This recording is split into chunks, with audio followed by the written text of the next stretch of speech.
नमस्कार, राज्यसभा टीवी में आपका स्वागत है। मैं हूं आरफा खानम शेरवानी। सबसे पहले हेडलाइंस। तमिलनाडु में मुख्यमंत्री की शपथ पर असमंजस। एआईएडीएमके में शशिकला का विरोध। जयललिता की भतीजी ने भी जताया ऐतराज।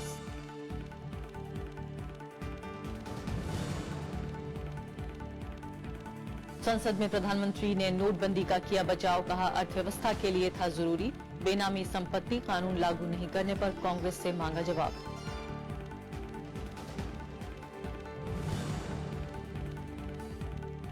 टूट सकता है बीजेपी शिवसेना गठबंधन। उद्धव ठाकरे ने कहा, नोटिस पीरियड पर महाराष्ट्र सरकार। गुजरात में हार्दिक पटेल होंगे पार्टी का चेहरा।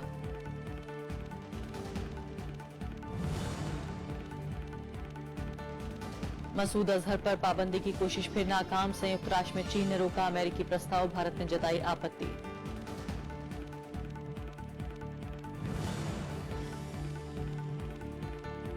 और प्रवासियों पर पाबंदी से पीछे नहीं हटेंगे ट्रंप। व्हाइट हाउस ने कहा, राष्ट्रपति को फैसला लेने का अधिकार। 97 बड़ी कंपनियों ने अदालत में दी चुनौती।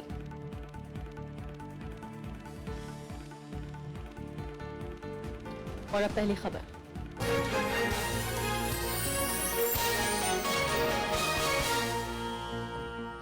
तमिलनाडु में वीके शशिकला के शपथ ग्रहण पर असमंजस बरकरार है। राज्यपाल सी विद्यासागर राव फिलहाल मुंबई में हैं। उनके पास तमिलनाडु का अतिरिक्त प्रभार है। पीटीआई के मुताबिक राज्यपाल कल तक कोई फैसला ले सकते हैं। इस बीच सत्ताधारी एआईएडीएमके में भी विरोध के सुर उठने लगे हैं। जयललिता की भतीजी ने भी शशिकला को मुख्यमंत्री बनाने का विरोध किया है। हालांकि एआईएडीएमके ने कहा है कि शशिकला को मुख्यमंत्री बनने से कोई नहीं रोक सकता। तमिलनाडु के मुख्यमंत्री पद पर वीके शशिकला की ताजपोशी दांव पेच में फंस गई है। जयललिता की भतीजी दीपा जयकुमार ने शशिकला को मुख्यमंत्री बनाने का विरोध किया है। उन्होंने कहा कि जनता ने शशिकला को मुख्यमंत्री नहीं चुना था। I think an elected representative, elected democratically elected leader would be the best choice for the state, and in that sense, this cannot be accepted. It's completely wrong to be doing this. Sasikala के खिलाफ AIADMK के भीतर भी विरोध के सुर मुखर हो रहे हैं। पार्टी नेता पीएच पांडियन ने शशिकला को मुख्यमंत्री और पार्टी महासचिव बनाने का विरोध किया है। पार्टी नेता मनोज पांडियन ने दावा किया है कि साल 2011 में शशिकला की पार्टी में वापसी के वक्त जयललिता ने उन्हें राजनीति से दूर रखने की बात कही थी।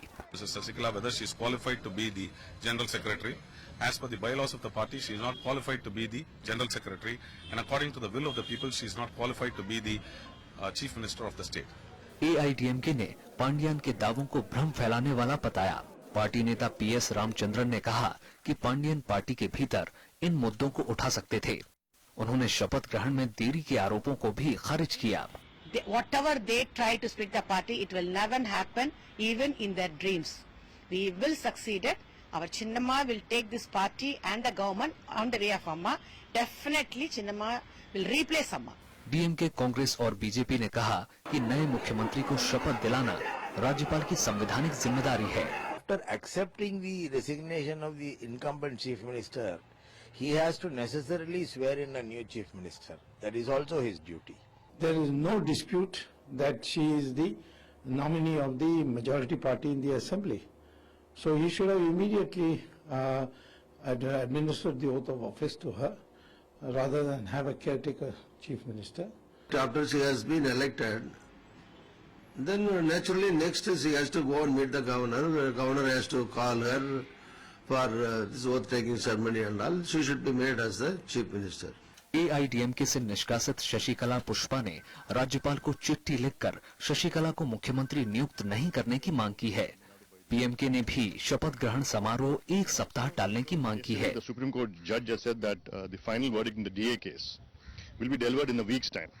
So we requested the governor to defer it at least after a week. AIADMK विधायक दल की बैठक में रविवार को वीके शशिकला को नेता चुना गया था। इसके बाद मुख्यमंत्री ओ पनीरसेल्वम ने मुख्यमंत्री पद से इस्तीफा दे दिया था। राज्यपाल ने इसे स्वीकार कर लिया है। Bureau report, Rajya Sabha TV. वरिष्ठ पत्रकार एस श्रीनिवासन हमारे साथ स्टूडियो में मौजूद हैं। स्वागत है आपका। सबसे पहले मैं आपसे जानना चाहती हूं कि इससे पहले कि हम तमिलनाडु की राजनीति पर आए, से ये भी माना जा रहा है कि ये सेंटर वर्सेस स्टेट का मामला है, कि केंद्र सरकार या बीजेपी को खासकर हम कहें, उनके लिए भी ये कोई संतुष्टि की बात नहीं है कि शशिकला जो है अब पदभार संभालें। क्या वाकई आपको लगता है कि केंद्र सरकार किसी तरीके से संवैधानिक अपने दायरे में है अगर वो रोकना चाहे शशिकला का पदभार संभालना? ये सेंट्रल स्टेट रिलेशन अभी बना नहीं है, मगर बन सकता है, उसके पॉसिबिलिटीज हैं।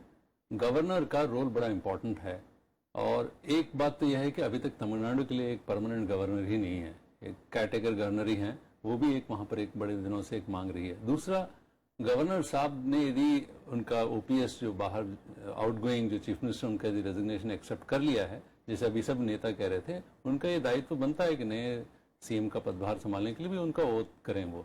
और ये लेजिस्लेटिव पार्टी से इलेक्ट होकर आई है, तो उनके सामने सवाल ये उठता है कि उन्होंने अभी तक क्यों नहीं किया। कैलकुलेशन दोनों तरफ से रही है।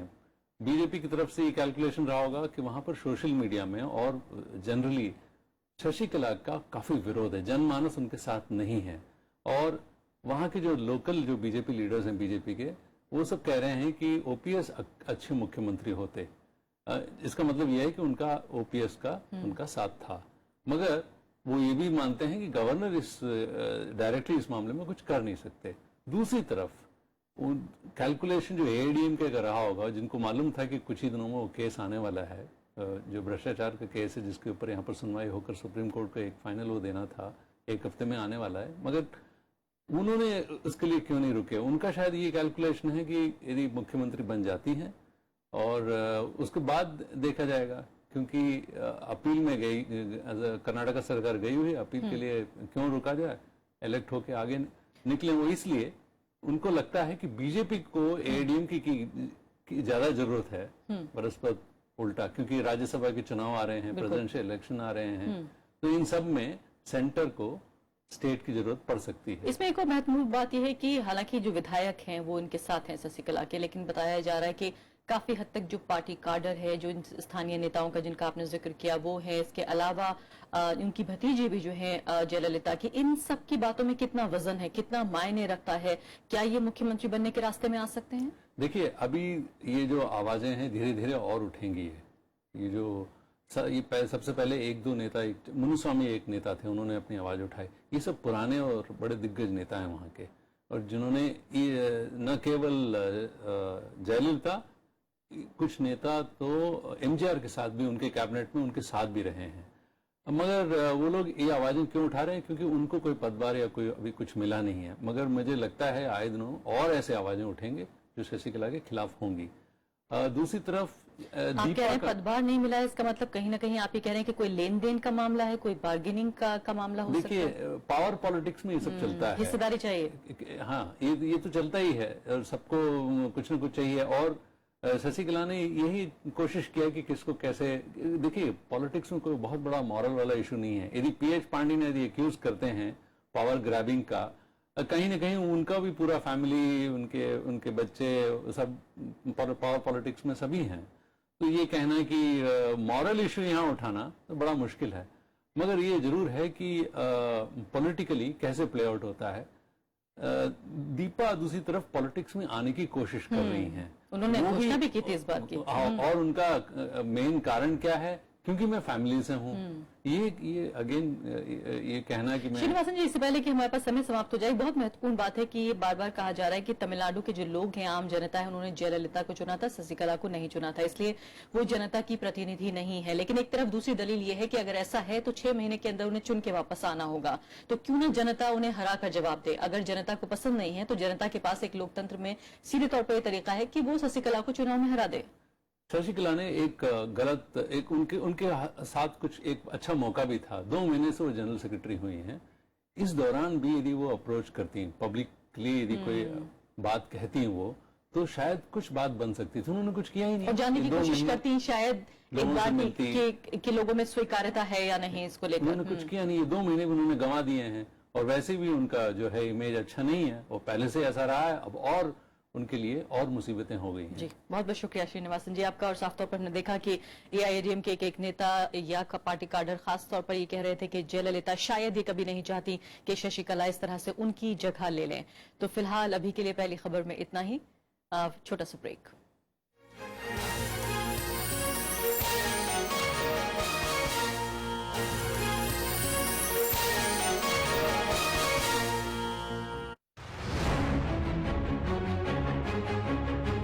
पांच राज्यों में चुनाव का धुआंधार प्रचार।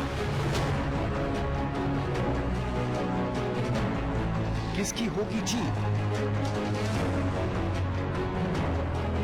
किसको मिलेगी हार? कौन होगा विपक्ष में?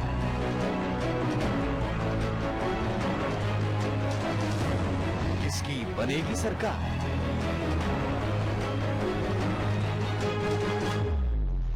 देखिए राज्यसभा टेलीविजन पर पल पल की खबर, लोकतंत्र 2017।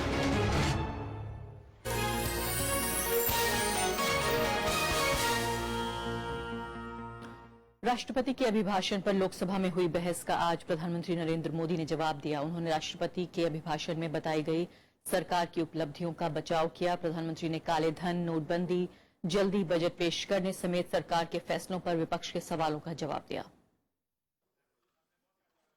लोकसभा में राष्ट्रपति के अभिभाषण पर धन्यवाद प्रस्ताव पर बहस का जवाब प्रधानमंत्री नरेंद्र मोदी ने दिया। करीब 1.5 घंटे के जवाब में उन्होंने विपक्ष के उठाए सवालों का जवाब दिया। उन्होंने कहा कि नोटबंदी का फैसला अचानक नहीं लिया और नोटबंदी का कदम काले धन के खिलाफ अभियान का हिस्सा है। ये प्रॉपर टाइम था कि जबकि सामान्य कारोबार ऊंचाई पर पहुंच गया है, उसके बाद अगर 15-20 दिन दिक्कत होती है और फिर 50 दिन में ठीक ठाक हो जाएगा। और मैं आज देख रहा हूं कि जो मैंने हिसाब किताब कहा था उसी प्रकार से गाड़ी चल रही।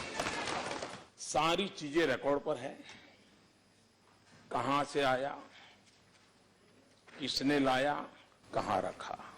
प्रधानमंत्री ने काले धन पर मल्लिकार्जुन खड़गे के बयान को लेकर सत्ता में रह चुकी कांग्रेस की सरकारों की आलोचना की और 26 साल तक बेनामी संपत्ति कानून की नोटिफाई नहीं करने पर सवाल उठाया। 1988 में आपने बेनामी संपत्ति का कानून बनाया। आपको जो बयान आज हुआ है, क्या कारण था कि 26 साल तक उस कानून को नोटिफाई नहीं किया गया? क्या कारण था उसको दबाव करने? प्रधानमंत्री ने बजट को 1 महीने पहले पेश करने और रेल बजट को आम बजट में शामिल करने के फैसले का बचाव किया। 3 महीने तक बजट का उपयोग होना असंभव हो जाता है। एक प्रकार से हमारे पास कार्य करने का समय बहुत कम बच जाता है। और इकलौता रेलवे नहीं है, कई प्रकार के ट्रांसपोर्टेशन के मोड है। जब तक हम कॉम्प्रिहेंसिवली ट्रांसपोर्ट इस विषय को जोड़ करके नहीं चलेंगे तो हम समस्याओं से जूझते रहेंगे। प्रधानमंत्री ने डिजिटल ट्रांजैक्शन, सर्जिकल स्ट्राइक समेत केंद्र सरकार की तमाम उपलब्धियां गिनाई। साथ ही विपक्ष पर हल्के फुल्के अंदाज में कटाक्ष करते नजर आए। श्याम सुंदर, राज्यसभा टीवी।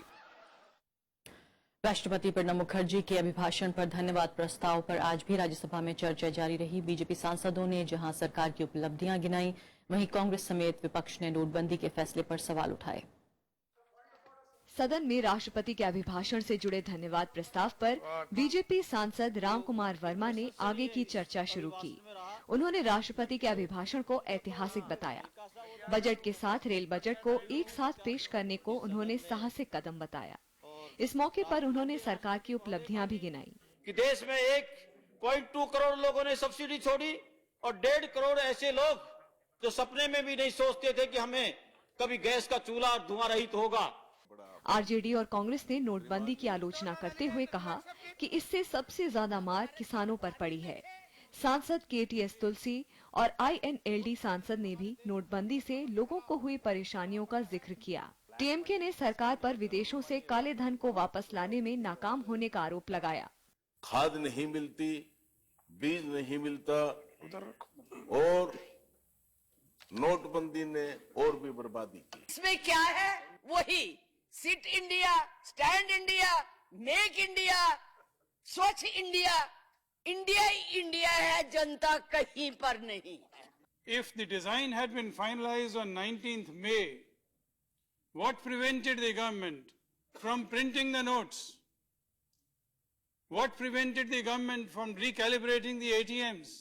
नोटबंदी से हमारे देश की अर्थव्यवस्था पर गहरा दुष्प्रभाव पड़ा है। जनता को बहुत तकलीफों का सहन करना पड़ा। लंबी लंबी लाइनों में लेकर के उन्होंने अपने नोट जमा कराने पड़े, पैसा निकलवाना पड़ा, और इस काम में उनको जो है देश में 135 लोगों की जाने चली गई। What exactly the amount came, whatever it is, black money, this money, terror money, or whatever money, till today the exact amount is not given to the public. Even we don't know. With all that, it is still secret.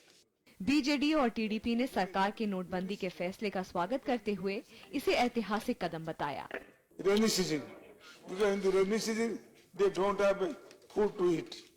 So I support this program addressed by President of India, which will be implemented. I hope they will be implemented by the ruling party. Jan Dhan Yojana scheme introduced by the government is also a great thing, which got good momentum and led to open bank accounts by the unbanked people. सरकार की तरफ से मानव संसाधन विकास मंत्री ने पक्ष रखा।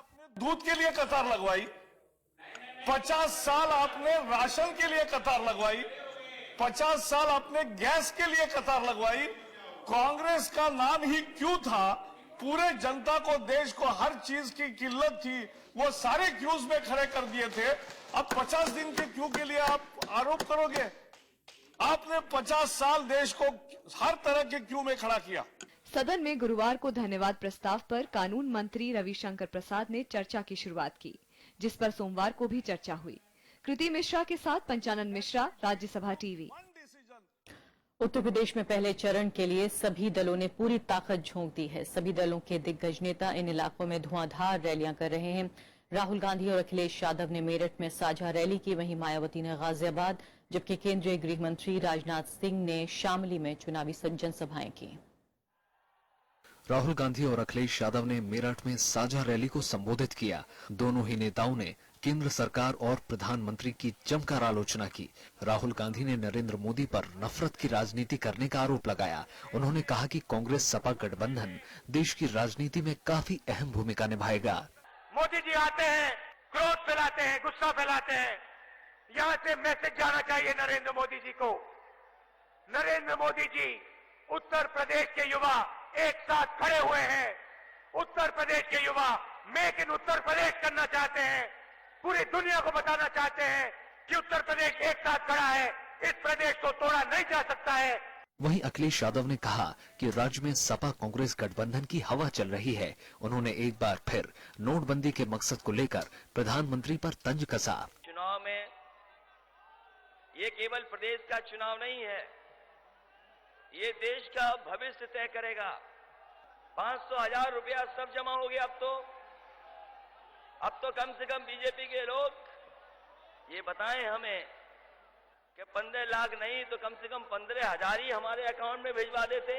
वहीं गाजियाबाद की रैली में बीएसपी प्रमुख मायावती के निशाने पर बीजेपी और समाजवादी पार्टी रही। उन्होंने कहा कि बीजेपी की मंशा आरक्षण को खत्म करने की है। वहीं सत्ताधारी दल पर अपराधियों को शह देने का आरोप लगाया।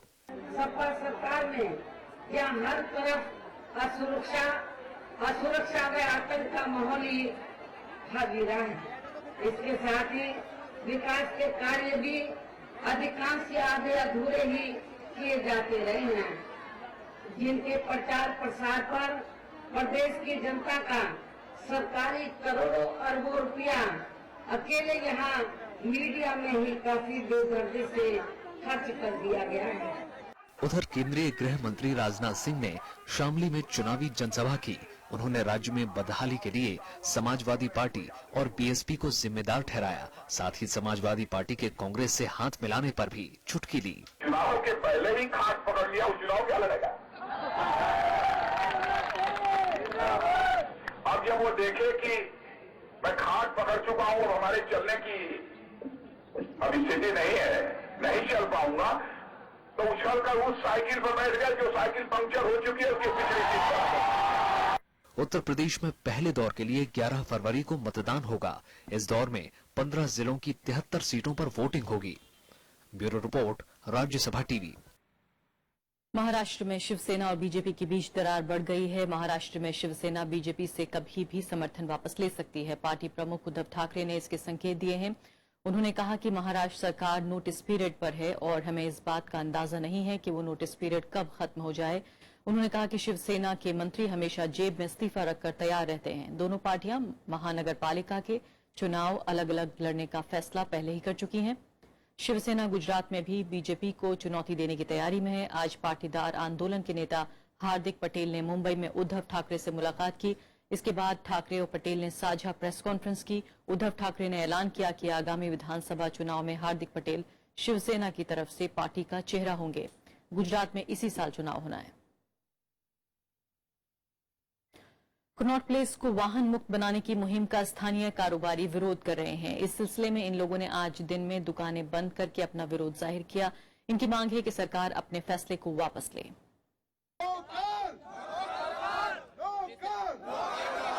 नो कार नो कारोबार।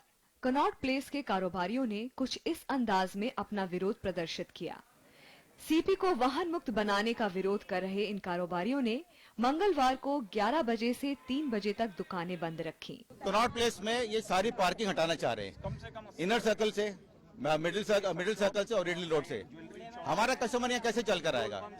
क्योंकि क्वेश्चन ये कि जो हमारा कस्टमर आता है गाड़ी में आता है, मेट्रो में नहीं आता। मेट्रो वाले ज्यादातर टूरिस्ट होते हैं या 10-20% हमारा उससे कारोबार बनता है। अगर वो हमारा कारोबार ही खत्म करना चाह रहे हैं, पार्किंग ही खत्म करना चाह रहे हैं, तो हमारा बिजनेस खत्म हो जाएगा। एनडीएमसी ने कनॉट प्लेस इनर सर्कल को 3 महीने के लिए वाहन मुक्त बनाने का फैसला किया था। इसे 20 फरवरी से शुरू किया जाना था।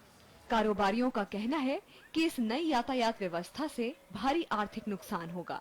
हमारे पंप जो यहाँ पे 1935 से एस्टेब्लिश्ड हैं, 5 पंप हैं कनॉट प्लेस में, वो सब बंद हो जाएंगे, उनके कारोबार बंद हो जाएगा, उनकी फैमिली तबाह हो जाएंगी। नुकसान की आशंका के मद्देनजर कारोबारियों ने आंदोलन तेज करने की भी बात कही है।